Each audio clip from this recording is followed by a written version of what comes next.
All right, friends, joining me in studio for a really impromptu little podcast here. Jeremy Jacobs, who does a lot of our weekend stuff and a lot of other jobs around the building, joined me. Huge wrestling fan. We've talked about this before. Yeah, as you say this, I'm wearing a Ravishing Rick Rude T-shirt. Which you don't see the Ravishing Rick Rude T-shirts very Not often, nearly enough, but when I saw this one, I jumped on it. All right, so here's the situation. I started to ask him a question, then I was like, you know what? We're going to put the mics on and we're going to do a quick podcast for it. MJF, the promo this week. Work or shoot? Absolutely a work in my mind. Really? For those of you that don't know, shoot means real and work means fake in the wrestling business, if you will, daddy. But I think it's work. I think it's a tremendous work.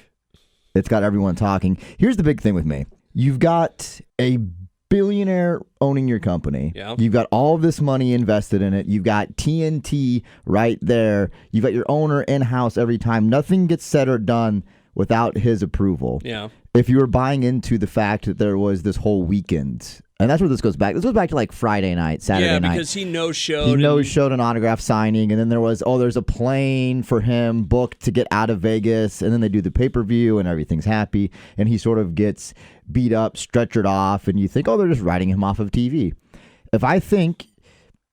Say you or me have a bad meeting with Chad, right? Yeah. Our boss is Chad. Yeah.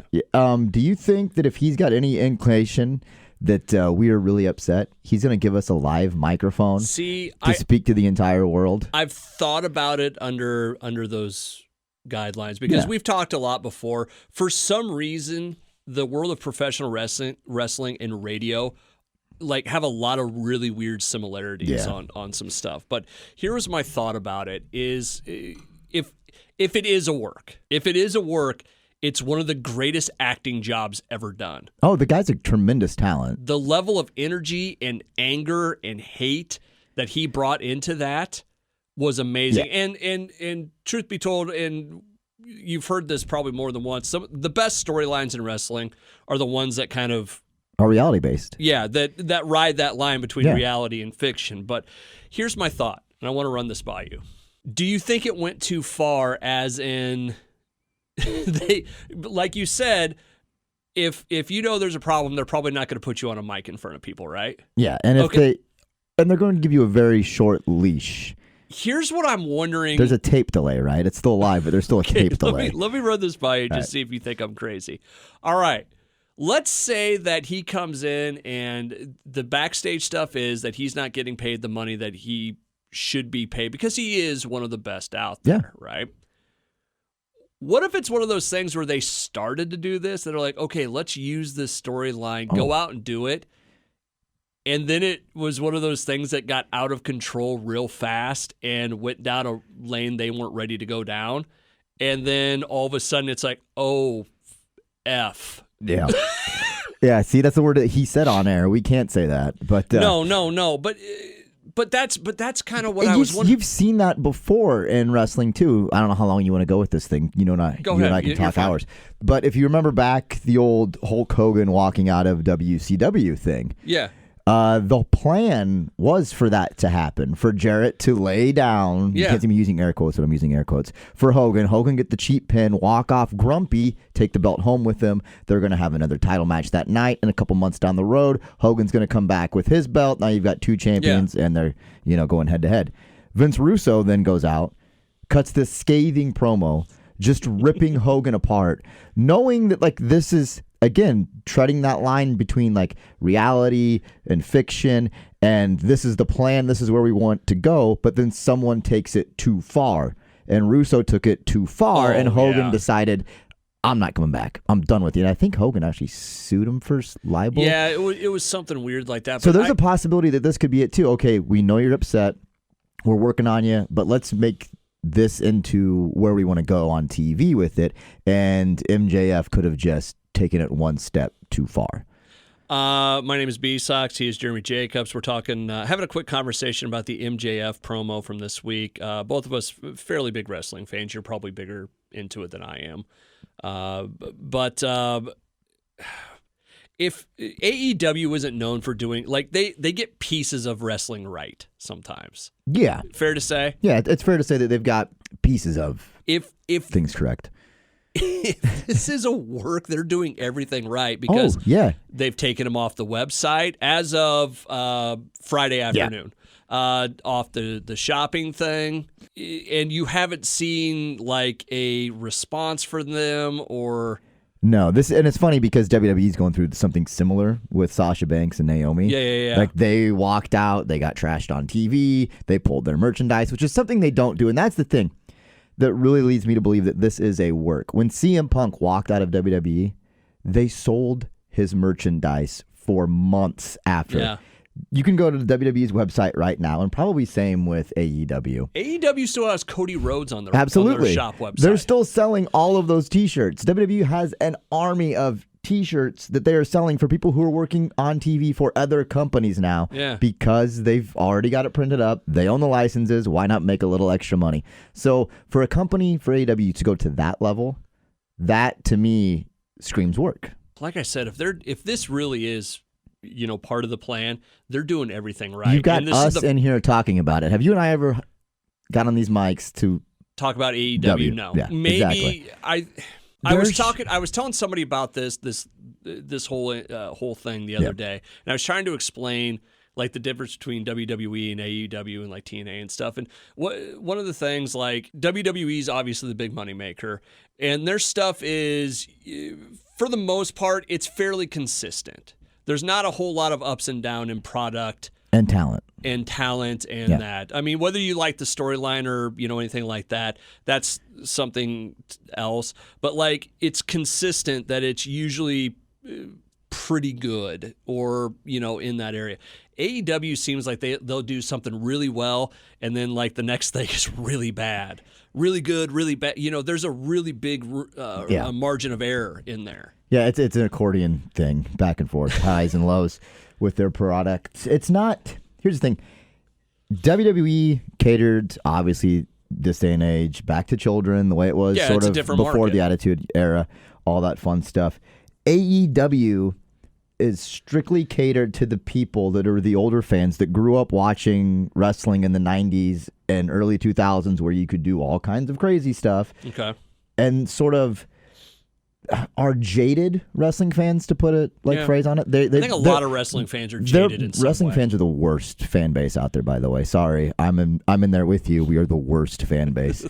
But they're catering their product to the vocal minority of wrestling fans, which is why you see all this WWE like gossip stuff like sprinkled into like the things like the Young Bucks are out there. There's a rumor that this is going on in WWE, and then the Young Bucks are the first ones out there on social media or out there on programming to say, "Oh, look at this," If I never have to hear from the Young Bucks again, I just hate them so much. I used to love them, but I hate them. I'm not a fan. You hit a flipping spiked tombstone pile driver in a match. For one, you shouldn't be doing that. It's ridiculous. For two, if the guy kicks out, you're doing something wrong. And Jim Cornette's probably screaming at you about it. See, I was talking to somebody about the Jim Cornette stuff because I actually like listening to his podcast. And yes, shameless plug for Jim Cornette there. But he doesn't need it. Corny, get at us. We want to talk to you. What I like about his as compared to some other ones is, and I've used the analogy with you about radio, that everybody knows the wheel turns to the left, but not everybody understands why. Yeah. And I like when he goes through and breaks down the why of why this is dumb, why this isn't working, why this did work, and that's. But anyways, that's neither here nor there. Yeah.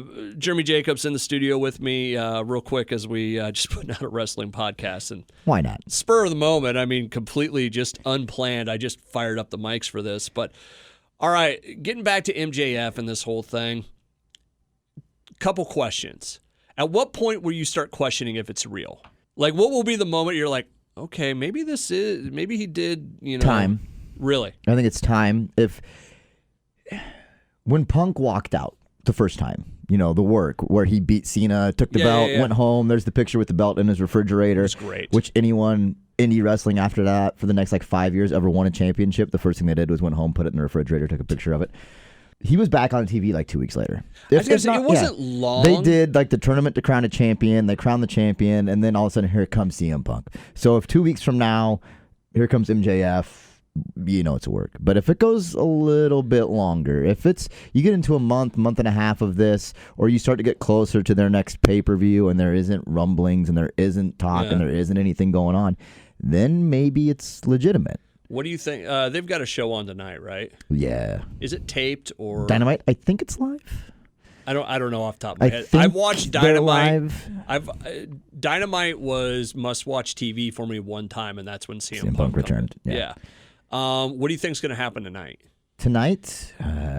Do you think they mention it? That's the other thing. If it is legitimate, if it is that was his resignation live on television, there should be no mention of it. There should be no replaying of what happened Wednesday night. Yeah. It should the moment they replay it, it's a work, right? Probably, yeah. Okay. Yeah, most likely. But I think it's just a masterful story. They did a great job of it. It's been done before. You know, like I said, I mentioned the CM Punk pipe bomb promo. Yeah, but his was more, God, MJF's was so emotional. What made it like there was a level aside from the swearing? What made you think it feel just more? The inner, like you can tell when someone really is mad. Yeah, and when they get, it's one of those if you watch a drunk get mad and they just kind of keep going, you know. Yeah. And he started doing like it came out, and then there's a little bit more, and a little bit more, and then all of a sudden he's going, and it's like, oh, wow. Yeah. And I was talking to Mike Reyes, my movie guy, about this because I was just like, by performance-wise, I told him, this guy should be doing movies if he's acting here. Yeah. Like I said, pro wrestling, there's always a little bit of reality sprinkled in. There's always a little bit, your character is part of you dialed up to, 12. So, yeah, and that's the thing. If it is legit, he has every right to be this upset. Yeah. And the backstory, which we should have said at the beginning, is he's not making the money that he thinks he should be. Absolutely. He's, according to the rumor and innuendo, he's got a raise in January, but still making far less than everyone else at his level in the company. Yeah. And he's watched ex-WWE guy, not even ex-WWE guys, ex-NXT guys come in. Try saying that. That was tough. Come in and making more money making more money than him instantly. He's a guy that you built this company on. Yeah. Hey, we've got Cody, we've got the Bucks. These guys are buddies. We got Kenny Omega. Oh, by the way, we also got MJF, and that was the turning point where a lot of fans went, "Oh, okay, now let's tune in. Now let's watch," because they've watched this guy, work the indies forever.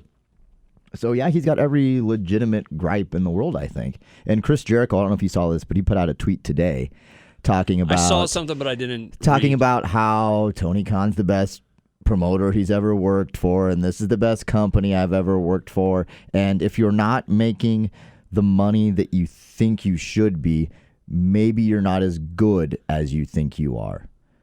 Is what he said in that tweet. You know exactly who he's mentioning without naming it. So that's another one of those layers to this. Okay, is this legitimate? Jericho, is this a work?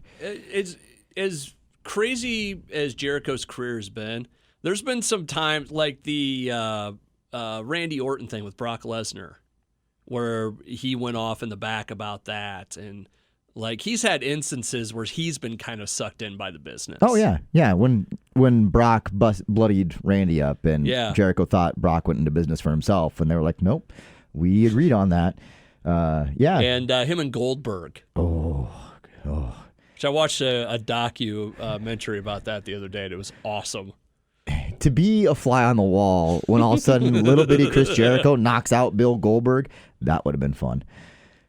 Oh, boy. All right. So I don't think there's much more here. I think it's kind of a wait-and-see thing. Yeah, it's absolutely a wait-and-see. It's what it's going to do is it's going to get a bunch of people to tune in tonight. Regardless, it's brilliant. Yeah. Regardless of this is reality or if it's a work or a shoot, people are going to tune in tonight just to see what happens. You know what? I think I'll still keep doing my main way of keeping this is going to sound bad. I just watch the Twitter stuff, and if there's something that looks cool or seems awesome, I'll go find it. Yeah, I don't have time to keep up with pro wrestling. I never thought I would grow up and then right? complain about the hours of pro wrestling on TV every week. But yeah, I don't have time to keep up with it all. So yeah, if it's something interesting, I'll probably catch it later. DVR gets it all. If I feel like going back and watching it, I'll go back and watch it. The one thing though that I have had a lot of fun with over the past couple of days with this thing is everyone's like comparing it to the Punk promo. Which one was better, MJF or the pipe bomb where CM Punk went off on McMahon and they cut his mic and all this and that? Everyone forgets about this, and I want to see if you remember this. Remember when Joey Styles was working commentary team for Raw, and then he, in the middle of the show, just took his headset off, grabbed a live microphone, walked up the ramp, cut this scathing promo about WWE and how terrible it is and how he's, all these people that aren't as good as him are getting all these opportunities, and he walked out. That might be my favorite worked shoot promo. That's a good one. The CM Punk one was I think the reason people go back to that one, it changed so much. It was huge. It shifted how things were done in the WWE from a fan's perspective. It put all of a sudden, CM Punk had been a champion and all this before, but all of a sudden, he's big time. It put him on a main event level, and the best thing, and maybe that's the same thing they're trying to do here with the MJF situation, is that Punk promo was CM Punk out there saying everything that the internet fans had been saying. Okay, Punk was our guy. We were tired of John Cena. It's Cena this, Cena that. We've seen enough. They wanted Punk. And Punk went out there, aired his grievances, and was saying everything that you, the fan at home, were feeling, which is sort of what MJF was doing. He was hitting on every criticism of AEW that you see any fan on the internet. Boy, he's pissed, though. Yeah, he was. I think that's if... I don't want to get sucked in and go, oh, it's real. It's absolutely real. Yeah. But for some reason, I've got this thought in my back of my head of, all right, go out, air your grievances, and we'll make it part of the show. And then Tony's in the back going, oh, you no. You said what? Oh, no. Yeah. Like, I hope the TNT execs weren't there at the time, or TBS, whatever station it's on. Now, Turner is going to be upset about that. It'll be interesting. It'll be interesting to see where it goes. Yeah, he was mad and it worked. And here's the thing with me, though, is being a fan for as long as I have, it's sort of like, I assume everything's a work until proven otherwise. So until you prove to me that this is legitimate, it's a work. I don't blame you at all. And there's part of me that wants to believe my theory. Yeah. That it was like, oh, no. Oh, that'd be yeah, that's great. And hopefully one day when he's in WWE in the next couple of months and they put out a network special on it, or he's sitting there talking to Steve Austin, he's like, well, damn, son, let me ask you. You're out there cutting this promo in the ring. Now, is that a work or is that a shoot? I want to see that on the Broken Skull session, but yeah. Oh, it's going to be wonderful. All right, I'll let you get back to work. Jeremy Jacobs, he does a bunch of weekend stuff here on the station. Find him at the website. And good luck. Yeah. Thanks, man. Yep.